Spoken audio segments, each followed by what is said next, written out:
Selamat pagi anak-anak. Selamat pagi, Bu.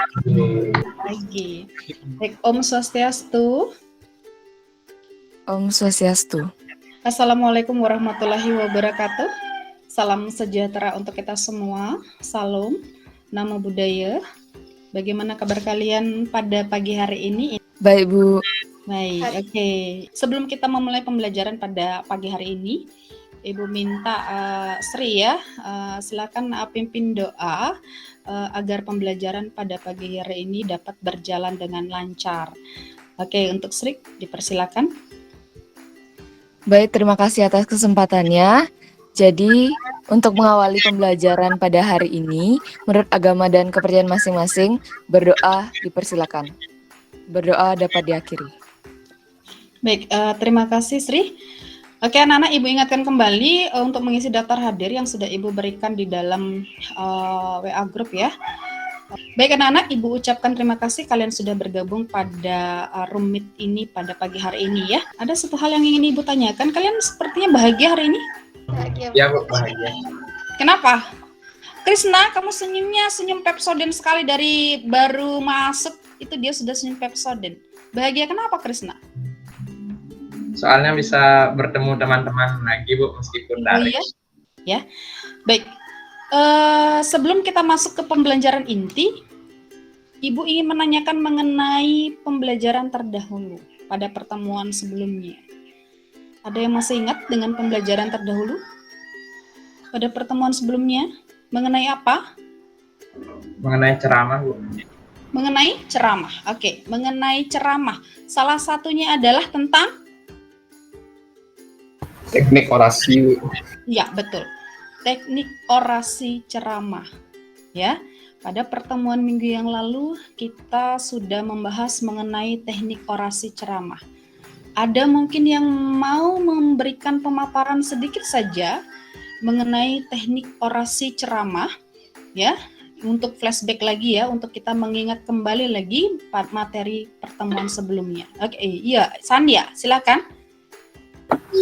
Baik, jadi ada 4 teknik orasi ceramah dalam ceramah. Yang pertama ada teknik impromptu atau yang disebut dengan spontanitas tanpa persiapan. Yang kedua teknik menghafal, yaitu kita menghafal kata per kata dari awal sampai akhir. Sekian. Ya. Baik, terima kasih Sandia. Benar sekali bahwa teknik orasi ceramah itu ada 4, ada teknik impromptu, naskah, menghafal, dan ekstemporan. Mengenai materi sebelumnya, itu terkait mengenai teknik orasi, itu pada dasarnya itu berkaitan dengan keterampilan berbicara. Ya, penekanannya itu adalah keterampilan berbicara. Dalam bahasa Indonesia yang kamu pelajari, ya, itu pada dasarnya bahasa Indonesia itu mengenal ada 4 keterampilan. Jadi ada keterampilan berbicara, ada keterampilan menulis, ada keterampilan membaca, dan ada keterampilan menyimak. Nah, itu dia. Nah, karena pertemuan sebelumnya itu sudah menerapkan keterampilan berbicara, maka pada pertemuan ini lebih intens lagi, yakni pertemuan dengan menerapkan keterampilan membaca. Kenapa? Karena materi kita terkait dengan materi buku non-fiksi. Baik anak-anak, sebelum kita masuk ke materi inti ya, pada pagi hari ini tujuan pembelajaran kita adalah yang pertama melalui membaca buku non-fiksi. Dari tujuan pembelajaran itu, maka aktivitas pembelajaran yang akan kita lakukan adalah yang pertama mengidentifikasi butir-butir penting dulu. Baik, untuk kalian bisa memahami pembelajaran pada pagi hari ini, Ibu minta kalian cermati, pahami, catat, ajukan pertanyaan dan komentari. Baik, untuk pembelajaran yang pertama, oke, Ibu paparkan di sini ada salah satu gambar. Mungkin ada yang bisa menilai dari cover ini. Ini sampul buku dengan judul Pemenang di Atas Pemenang. Oke, Gama. Dipersilakan Gama. Menurut saya untuk gambar yang pertama ini cukup menarik, di mana cover tersebut menampilkan ilustrasi yang bisa menarik perhatian banyak orang. Dan juga untuk pemilihan fontnya, menurut saya sudah bagus dan warnanya cocok. Dan letak font dan ilustrasi pada gambar tersebut cukup proporsional, di mana ilustrasi dan hurufnya tidak terlalu besar sehingga menyisakan ruang kosong, sehingga tidak terlalu sesak dan ramai dilihat. Baik, itu saja penilaian saya terhadap gambar tersebut. Terima kasih. Baik, terima kasih Gama. Ya, benar sekali. Kalau yang ini, nah mungkin Gama masih bisa memberikan penjelasan. Menurut saya sendiri untuk cover buku yang kedua ini tidak terlalu menarik, di mana covernya cuma menyajikan tulisan dan tidak adanya ilustrasi yang membuat cover tersebut terbilang agak monoton dan kurang menarik untuk dilihat. Sekian Bu. Baik, terima kasih Gama.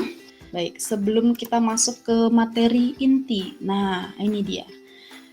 Cover tadi, ya, itu adalah cover dari buku non-fiksi. Ya, nah sekarang ada beberapa pertanyaan, ya, yang ingin Ibu tanyakan kepada kalian. Soal yang pertama, apa yang dimaksud dengan fiksi dan non-fiksi? Yang kedua, apa saja contoh buku fiksi dan buku non-fiksi? Mungkin dari kalian ada yang ingin menyampaikan? Baik, terima kasih atas kesempatannya.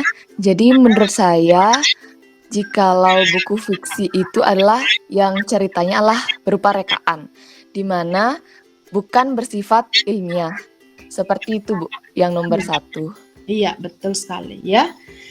Baik anak-anak, untuk Baik, Bu. soal nomor 2, apa saja contoh buku fiksi dan buku non-fiksi? Iya, oke, Ade Luhung. Jadi jenis-jenis buku non-fiksi yang pertama, buku biografi. Buku biografi adalah buku yang berisi tentang riwayat hidup seseorang. Yang kedua, buku pendamping. Baik, terima kasih Ade Luhung. Mungkin Sri bisa menambahkan juga? Baik Bu, jadi menurut saya karena buku fiksi itu yang bersifat fiktif, jadi contohnya adalah novel atau selain itu ada fabel, habis itu dongeng, roman, habis itu ada cerpen. Ya, betul sekali. Terima kasih Ade Luhung, terima kasih Sri ya. Itu beda dari buku fiksi dan buku non-fiksi. Dah? Baik. Oke, ini dia. Apa saja isi buku non-fiksi? Oke, Danes? Silakan. Ya, baik. Terima kasih waktunya, Bu. Menurut saya, isi buku non-fiksi terdiri atas beberapa bab yang di dalamnya memuat pendahuluan, paparan utama, dan penutup. Baik, terima kasih. Ya, itu tadi benar ya, isi dari buku non-fiksi dan fungsinya. Nah, sekarang pertanyaan terakhir, bagaimanakah materi isi buku non-fiksi itu berperan dalam kehidupan sehari-hari dan karir masa depan?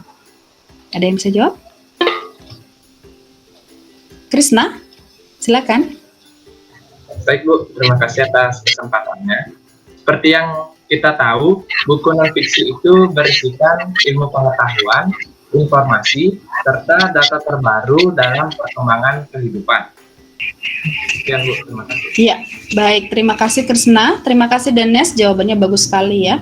Seperti yang sudah disampaikan tadi, yakni mengenai pengertian buku non-fiksi. Nah, ini dia. Buku non-fiksi merupakan karangan yang dibuat berdasarkan fakta atau hal-hal yang benar-benar terjadi dalam kehidupan nyata. Nah, ini dia, fakta. Berarti bersifatnya faktual. Jadi beda dengan buku fiksi. Ada berbagai macam jenis-jenis buku non-fiksi. Ya, ada buku biografi, ada buku pendamping, ada buku literatur, dan ada buku motivasi. Mungkin tadi yang sudah menyampaikan ini adalah Adi Luhung ya. Mungkin bisa diulang lagi mengenai pengertian jenis-jenis buku non-fiksi ini. Saya ulangi, jadi buku biografi adalah buku yang berisi riwayat hidup seseorang. Buku pendamping adalah buku yang berfungsi untuk mendampingi buku utama. Dan biasanya buku pendamping disebut pula buku pengayaan. Jadi buku pendamping ditulis setelah ada buku utama. Yang ketiga, buku literatur. Baik, terima kasih Adi Luhung. Benar sekali bahwa ada berbagai macam jenis buku non-fiksi. Ya, ada buku biografi, ada buku pendamping, ada buku literatur, dan ada buku motivasi. Baik, ini dia anak-anak. Dari berbagai macam jenis buku non-fiksi itu, maka ada ciri-ciri dari buku non-fiksi. Ya, Yang pertama itu adalah menggunakan bahasa yang formal. Kenapa formal? Karena pada dasarnya buku non-fiksi itu apa? Sifatnya resmi. Karena ilmiah. Jadi bahasanya formal. Beda dengan buku cerpen. Oke. Yang terakhir. Nah, ini dia. Ciri buku non-fiksi yang terakhir itu adalah temuan yang dituliskan. Ya. Bisa merupakan sesuatu temuan yang baru atau menyempurnakan atau dengan kata lain melanjutkan ide dari temuan terdahulu. Nah, kita akan mulai membahas mengenai unsur-unsur buku non-fiksi. Mungkin ada yang bisa menjelaskan unsur-unsur buku non-fiksi ini? Murniasih. Silakan Murniasih. Unsur-unsur buku non-fiksi itu ada nama pengarang. Pada bagian sampul, buku biasanya memuat nama pengarang. Yang kedua itu ada judul.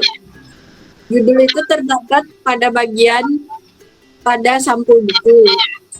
Sekian, terima kasih. Baik, terima kasih Murniasih ya, bagus sekali. Biasanya di buku non-fiksi itu di terakhir itu akan ada ringkasan. Jadi tanpa membaca buku secara keseluruhan, itu seorang pembaca bisa melihat isi buku ya dari ringkasannya. Jadi dibaca ringkasannya seperti apa. Itu unsur-unsur buku non-fiksi. Oke, anak-anak. Sekarang kita akan Ibu akan paparkan salah satu video mengenai meresensi sebuah buku ya. Silakan kalian simak videonya.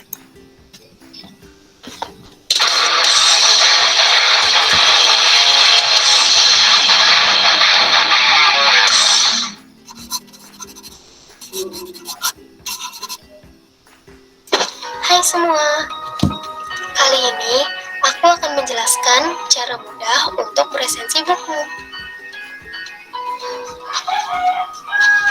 Buku merupakan jendela dunia. Dengan membaca buku, kita bisa mendapat banyak ilmu pengetahuan. Selain itu, membaca juga dapat meningkatkan kualitas memori kita.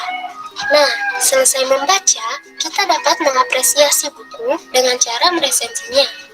Berikut cara mudah untuk meresensi buku. Baik anak-anak, itu tadi ya. Secara garis besar, nah ini dia ya. Sama seperti yang ditanyakan oleh teman kalian beberapa waktu yang lalu, bahwa sumber informasi itu bisa berbentuk banyak hal gitu ya sumbernya ya. Jadi khusus untuk buku non-fiksi, inilah unsur-unsurnya. Oke. Nah, anak-anak, sembari kalian mendengarkan analisis teman kalian lagi sebentar ya terhadap buku non-fiksinya, silakan kalian kerjakan lembar kerja peserta didik yang sudah dibagikan melalui Google Classroom ya. Oke, Tania. Oke, silakan Tania. Baik, terima kasih atas kesempatan yang diberikan oleh Ibu Guru. Pertama-tama, saya untuk mempresentasikan hasil analisisnya. Iya, boleh, silakan. Baik, di sini saya akan mempresentasikan buku PPKN, dan ini hasil analisis saya. Dan tertarik untuk membaca buku PPKN ini. Judul dari buku ini yaitu PPKN. Penulis dari buku ini yang saya lihat dari buku ini yaitu Rizanur MPD. Buku ini diterbitkan pada tahun 2020. Jumlah halaman pada buku ini yaitu 14 halaman. Untuk harganya di sini tidak diterangkan. Kemudian yaitu yang pertama ada pengertian dari hukum. Selain itu, modul ini juga menggunakan bahasa yang mudah dipahami, sehingga cocok dijadikan bahan pembelajaran. Namun, kekurangannya yaitu pada daftar isinya diterangkan bahwa modul ini terdapat 59 halaman. Namun, yang diterapkan pada modul ini hanya 14 halaman, yang mana halaman selain yang diterangkan tidak diberikan pada modul ini. Sekian dari saya. Baik, terima kasih Tania. Bagus sekali ya. Oke, bagus sekali ya. Apa yang sudah disampaikan oleh Tania sudah mampu memberikan analisisnya terhadap salah satu buku non fiksi ya. Untuk yang lainnya silakan kalian kembali mengerjakan LKPD yang sudah Ibu bagikan ya untuk melakukan analisis. Nah, ini dia. Jadi ada langkah-langkah membuat laporan buku pengayaan. Mungkin ada yang bisa menjelaskan bagaimanakah langkah-langkahnya? Baik, yang untuk langkah-langkah membuat laporan buku pengayaan, yang pertama yaitu membuat format laporan, mengidentifikasi butir-butir penting buku pengayaan non-fiksi, yaitu seperti judul, pengarang, penerbit, jumlah halaman, isi buku, kelebihan dan kekurangannya. Baik, terima kasih Dista. Ya, betul sekali ya. Jadi, untuk membuat laporan buku pengayaan, seperti yang sudah tadi dibuat oleh Tania ya, bisa kalian bentuk dalam kolom-kolom ya. Terima kasih Dista, terima kasih Tania ya. Jadi presentasi hari ini bagus sekali. Dari materi yang sudah kita ini ya, adakah yang ingin menanyakan, adakah yang belum mengerti? Oke, Indra, oke, Novita, ayo. Siapa saja sih Bu yang biasanya menulis buku non-fiksi? Oke, pertanyaan bagus sekali. Siapa saja yang menulis buku non-fiksi? Ada yang ingin menjawab kira-kira? Siapa? Oke, Mahesa. Buku non-fiksi biasanya dibuat oleh profesional di bidangnya yang ingin menyebarluaskan ilmu pengetahuan yang dimilikinya. Misalnya buku tentang bisnis yang dibuat oleh pembisnis sukses, dan juga buku motivasi yang dibuat oleh motivator, dan sebagainya. Ya, betul sekali. Ya, terima kasih Mahesa, terima kasih ya. Baik anak-anak, oke sebentar silakan LKPD kalian dikumpulkan melalui Google Classroom ya. Jika sudah selesai, baik, nah ini dia di penghujung kegiatan kita pada pagi hari ini ya. Tugas kalian selanjutnya untuk pertemuan berikutnya adalah silahkan kalian siapkan 1 buah buku non-fiksi. Sebelum Ibu tutup, untuk pembelajaran kita hari ini, belajarlah di saat orang lain tidur. Bekerja sementara yang lain bermalas-malasan. Ya, jadi Ibu harap kita bisa bertemu pada pertemuan selanjutnya ya. Jadi Ibu minta kalian tetap sehat, tetap semangat dan tetap bahagia ya, karena itulah pada dasarnya kita bisa bersyukur bisa tatap muka pada pertemuan di Room Meet ini.